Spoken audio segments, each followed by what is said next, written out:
Our patience has run out. The message from Zimbabwe's president in response to growing dissent and protests over a failing economy. The opposition says it wants change, but right now there are acute economic problems to deal with. Just what will it take to end the latest crisis in Zimbabwe? This is Inside Story.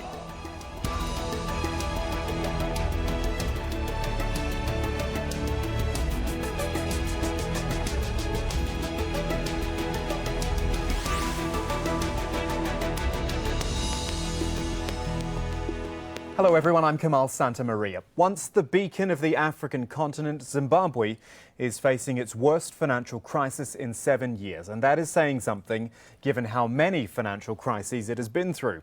Right now, the economy is shrinking, unemployment is rising, and the country is even running out of cash, to the point where the government is struggling to pay public sector workers.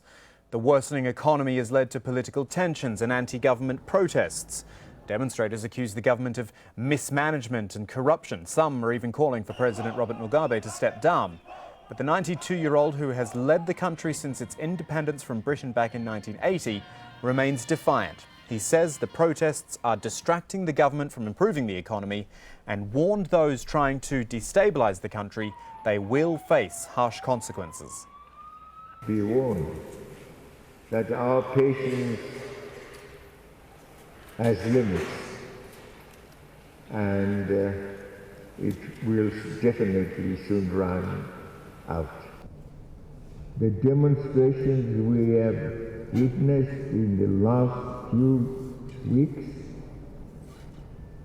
were not by accident of history, but were indeed purposefully choreographed and launched in the mistaken belief that time was ripe for a popular uprising against government and ZANU-PF. We do just want to have a quick look back at Robert Mugabe's political career to put this into context. Back in 1963, he helped create the Zimbabwe African National Union, or ZANU Party, a breakaway of the Zimbabwe African People's Union. Mugabe later took over as head of the party and was elected as Zimbabwe's prime minister in 1980, which was, as we said, when the country gained its independence from Britain. Mugabe held that office until 1987. That was when he became president of Zimbabwe. And since then, he has won every presidential election, though every victory has come with accusations of vote rigging and intimidation.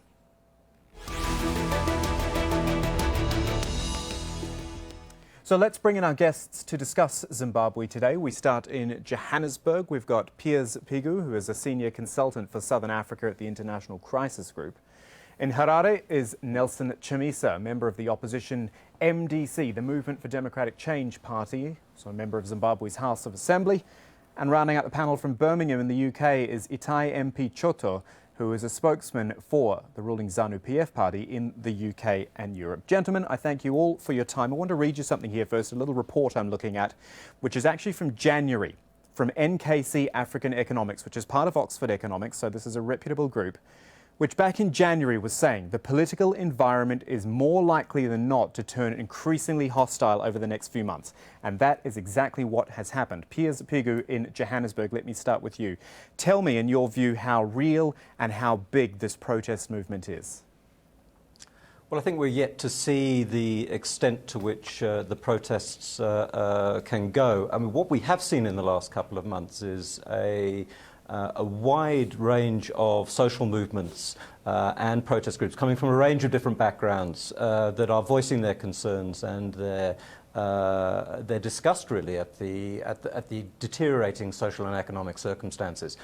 Interestingly, this has not been a politically driven process, and although we've seen, again, following on the back of some of the social movement protests from This Flag and Chajamuka and others, the vendors and so forth, we've seen the political parties coming together, converging to I suppose one could argue exploit or to give some direction, political direction to these protests. think for the government, the big challenge here is that while they'd like to articulate that this is some kind of centrally controlled, externally funded regime change process, the reality is that many, many more constituencies are feeling the pinch now as the situation continues to deteriorate in the country. But not to ignore the fact, Piers, that there is support for the government. And this is something, I went to Zimbabwe 2008 for the elections and I saw it firsthand there.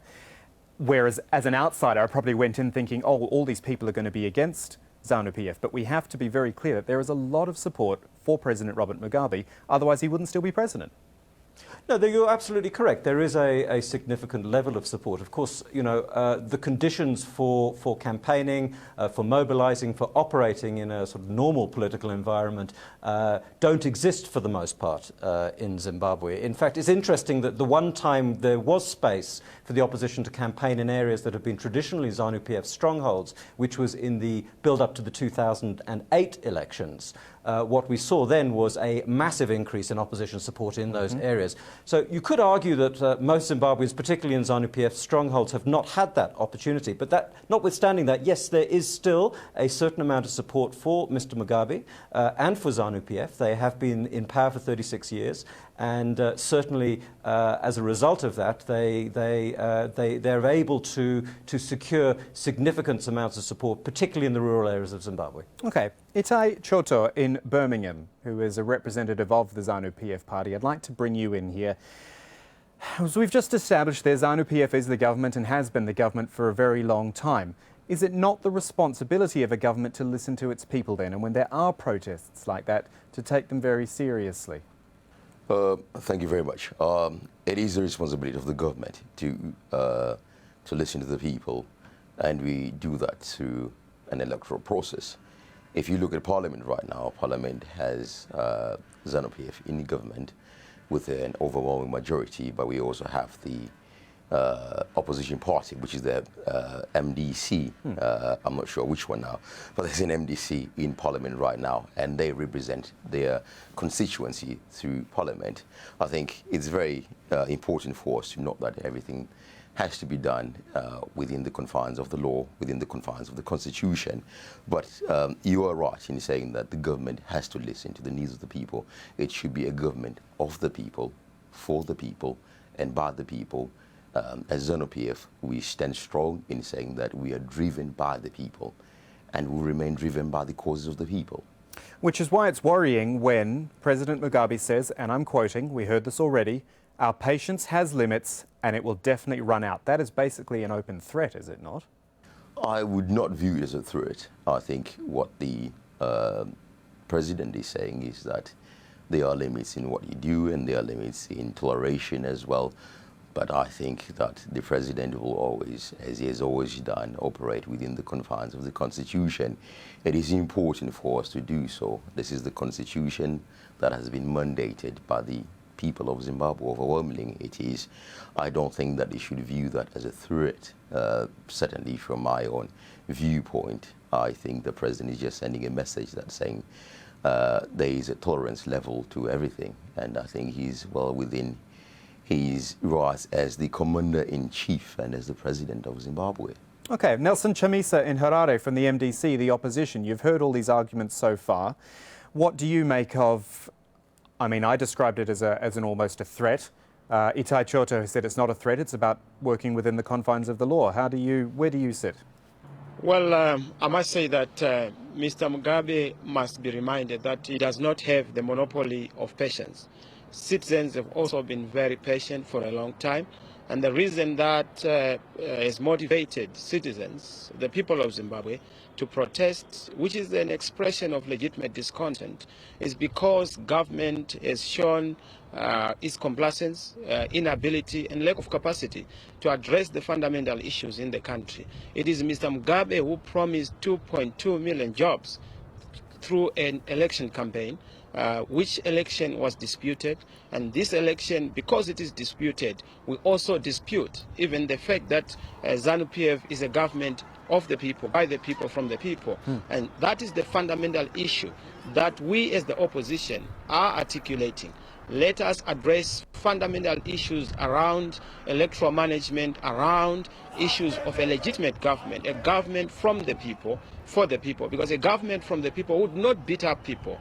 A government from the citizens would not be on a warpath or a confrontation with the people that it is leading.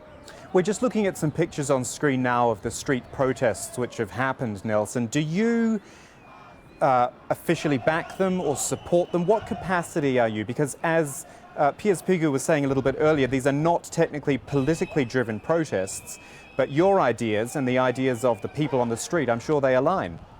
Sorry, I didn't get that one. Well, just asking, do you fully support the protests that we see on the street, even though they're not technically politically driven ones? Do you support everything that the people on the streets want? Well, it is a people-driven process. It is about Zimbabweans demanding legitimately within the confines of the Constitution. In terms of Section 59 of the Constitution, there is the right to demonstrate, the right to petition a government. It is part of the rights that the citizens enjoy constitutionally to raise issues that they feel are supposed to be raised to the government and for the government to listen. Now, we do not believe that force and violence is the best way and the best language for a legitimate government. Force and violence can never be a solution to issues that the citizens are legitimately raising. What are they saying? They want to be governed well. What are they saying? They want to understand where the 15 billion that has gone missing in the diamond sales has gone. They want to understand, for example, the explanation why we are having corruption in the corridors of government. We have had literally senior government officials caught with their hands in the cookie jar, literally speaking. Nothing has been done. They've caused demand to disappear. They've raided state coffers. They've literally held hostage in a parasitic fashion, in a vampire kind of fashion, you know, literally sucking the blood of the economy. Okay, Itai Choto, I think we better let you answer some of those allegations. There's plenty of different ones in there, but I mean, one which I picked up was the 2.2 million jobs which were promised. I mean, that's a big promise to make in the first place anyway, when the economy was in such trouble. Mr. Chamisa does make a lot of allegations there. Need I remind Mr. Chamisa, he was actually part of the government in 2008. And I should also ask him what he did in his capacity as Minister of ICT. But importantly here, I think it's important for us to highlight that we've never wanted corruption.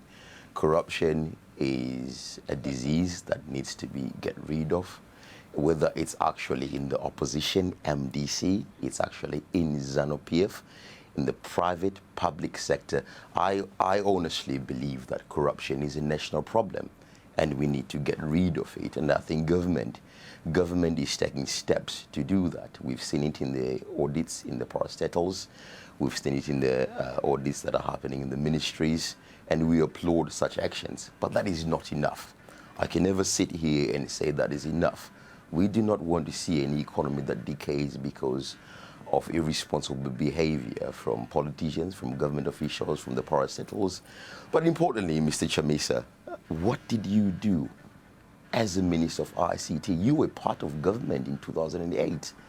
What did you actually do? What did you deliver for the people of Zimbabwe? You were answerable to the people of Zimbabwe. Okay, Nelson, give us a quick answer, and then I want to come back to Piers. But Nelson, a quick answer from you. Yes, I just want to remind my colleague that when we were in the inclusive government, we were inclusive in our policy making. We delivered for the people of Zimbabwe. If you look at the inclusive government, people of Zimbabwe had a short summer. They enjoyed their economy. They enjoyed their country. They had the pride of place to belong to Zimbabwe. As for myself as Minister of ICT then, I managed to bring in the issue of bandwidth within the country, the issue of the ICT penetration. Right now, you go to every rural area, you have mobile penetration in the rural areas. You go to every citizen, they now have a handset, they now have a mobile phone. I'm proud of that record. People are now able to access the world is able to access Zimbabweans on account of our efforts during the inclusive government. Thank you very much to the private sector. We still insist. Thank you very much to the private sector. What government has done is to build an enabling environment that brings in the private sectors to act in the capacity within the ICT industry. So I do not think that it is entirely up to you. This has been a process from independence where we bring in the private sector, and the private sector also contributes to the well-being of the country. In terms of penetration, we have to thank the private sector. We have to thank pioneers like Strive Masiwa, and we applaud such innovation. We have to applaud them. Okay, Itai. It has been done. I'm going to interrupt only because I'm conscious of this becoming the Nelson and Itai show, and we've got Piers Pigu with us as well here. And actually, I'd like to get your view listening to what Nelson and Itai have been saying, because the one thing I notice is that they actually agree on a lot of things. They might not admit it, but they do. Things about the right to protest, about corruption problems, about a government being by the people, for the people. It seems that they've got a lot in common, but can't work together on it. Well, yes, I mean, at a theoretical level, there is an enormous amount of agreement in Zimbabwe, and you could argue that there always has been. The reality, though, is that there is a selective engagement with the law, and there always has been a selective engagement with the law. It's all very well and good saying we're committed to dealing with corruption, but the evidence is quite clear. There has been a selective engagement with this. The government has not demonstrated it, has put in place the right measures to deal with what is effectively a systemic predatory state at the moment that, as Mr. Chamisa says, has really sucked the blood dry out of the economy. Now, the private sector, as Mr. Chota says, has an important role to play, but the private sector has been eviscerated by the policies of ZANU-PF. The reality is that there is not an honest discussion taking place, particularly from the ranks of government, who hold primary responsibility in this situation. And until we see that kind of move for an honest engagement that doesn't seek to deny and avoid and accuse, which is the traditional modus operandi of this government, which now, of course, we hear the threats from President Mugabe, and that's very, very concerning. Because there is a long, well-documented history of abuse by the state, by state security forces, and by proxies and allies of the ruling party. So there's a real concern in the lead-up to an election in 18 to 24 months' time that we're going to see a lot more violence. And that violence is much more complicated because it's not just about inter-party, but intra-party violence as well. Gentlemen, let's talk economics, and I actually want to start with just giving our viewers a snapshot of what the economic situation really is in Zimbabwe. Right now, the government planning to cut at least 25,000 civil servant jobs in an effort to reduce its spending, because this is quite a figure. Nearly 97% of its revenue goes towards public sector wages. But those layoffs would come at a time when Zimbabwe is already struggling with high unemployment. The government says it's less than 20%. Economists, though, some of them put it as high as 90%. And beyond that, the finance ministers warned the budget deficit could rise well above $1 billion, and with foreign debt at more than $8 billion, there is very little chance of Zimbabwe getting any international lenders to help bail it out. Itai Chota in Birmingham, I'll start with you.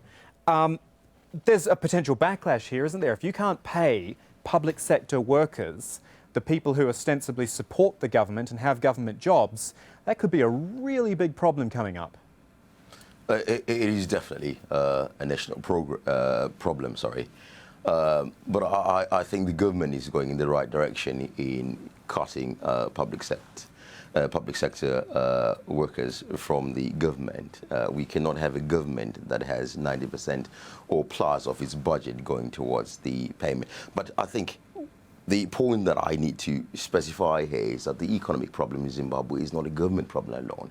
We need to work together, government working with civil society, working with enterprise, working with businesses. So when the government has a deficit there, I think it's up to the private sector to fill it in. If I recall George Osborne in the United Kingdom, where I'm domiciled, when he started his budget, basically it was premised on the idea of cutting public sector jobs and having the private sector fill in those jobs or those requirements. So there has to be a sense of a national contract or social cohesion, government working together with private sector, working together with civil society, working even together with the opposition parties. I think there has to be a sense of national unity and national pride. Nelson, would that work? Or if not, what do you think would work? If you and the MDC were in government, what would be your way of pulling Zimbabwe out of this economic hole? Very, very well, very well. I hear it tied there. The most important thing for us is to eliminate the noise on the market. Capital hates noise. The reason why we have noise is because there's inconsistency within the corridors of ZANU-PF. I hear what my brother is saying, that we need unity of forces. Indeed, unity is no replacement. But the unfortunate thing is that the government itself cannot even converse with itself. There's a lot of contradiction policy-wise, inconsistency. You hear about indigenization, too many different policies coming from the same government. The government has too many mouths, too many minds, too many hearts on one issue.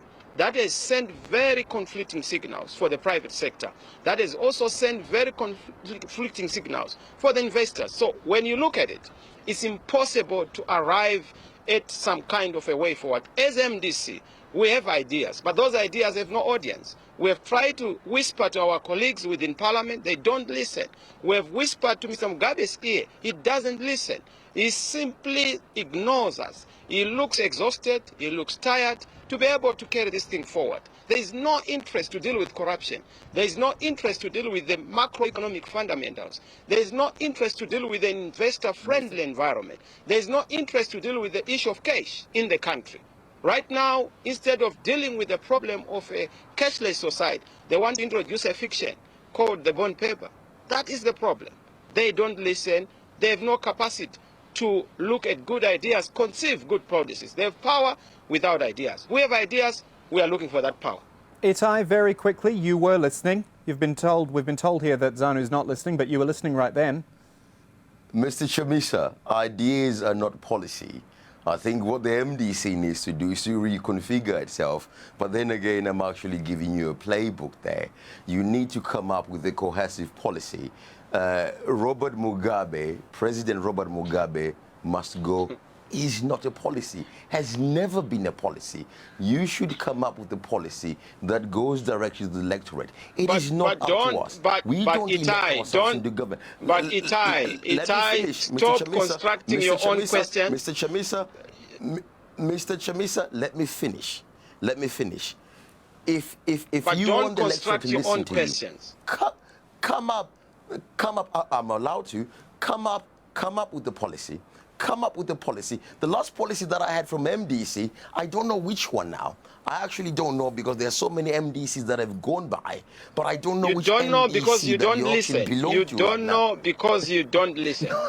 Okay, gentlemen, I'm gonna jump in only because the satellite delay doesn't help here, unfortunately, and we end up talking over each other. So I'm going to jump in, and I'm actually going to bring Piers back in again.